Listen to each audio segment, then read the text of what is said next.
Kāds ginekologs Petens Žanis reiz bija atnācis pie manis un pastāstīja sapņu svaigu, viņš man par patiesību baigu. Reiz sapnī Žani apmeklēja kaut kāda embrīveida feja un teica: Princeses, dakteri, jums sveiciens no mums visiem slakteri. Cik ģēniju tu izoperē, bet tauta otro šķiru perē. No 7, ko kauja ar varu, ir vismaz 5 dižu garu. Kā tu to zini? Žanis taujā, bet princeses tam ielec saujā. Ir abortēto paradīzē, mums tie, kas līdzētu jums krīzē. Tur ir viens embrijs vārdā Janka, ja būtu dzīves, tam būtu banka, kas ekonomiku tā celtu, ka katram tiktu maiss ar zeltu. Un embrijam kā vārds ir bija, uz zemes būtu ministrija, kas rūpētos par Latviju tautu un nevis aplaupīto ļautu. Vēl embrijs kāds, ko sauc par līgu, slēp sevī dzimtu dišciltīgu. Ja nebūtu to aborts dzēsis, savs karalis mums būtu cēsīs. Vēl embrijs kāds, ko sauc par klaidu, mums zāles radītu pret aidu, un tādus ienākums raustu, ka mūs pat emirāti skaustu.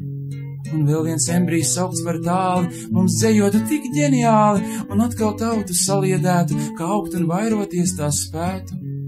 Vēl princeses man teica sāļi, mēs abortētie tur kā brāļi, bez skaudības un naida esam, un godam Latviju vārdu nesam. Tad viņa teica: nāk tiesa, Žani, un grūtniecē tā pārvērš mani. Nu, draudziņ, ievelc dziļāk dvašu, es abortēšu tevi pašu.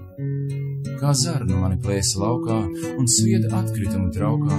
Nav paradīzē vieta dumiem, tev jāpaliek starp atkritumiem. Rīt Žanim žoklis rumpis raustās, pēc patiesības tikko paustās. Daudz ļauna darījis es tiku, nu pāriešu uz politiku.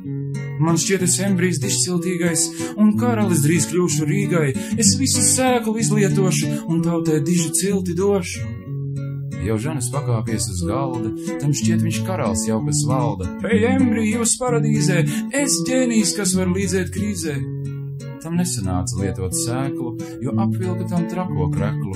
Pēc neiroleptiķiem gan ziņa, gan saprāts pazuda no viņa. Šim stāstam morāli ir viena. Reiz katram dakterim nāks diena, varas embriju, kad laukā rautu, tam pārmetīs, ka izkauj tautu.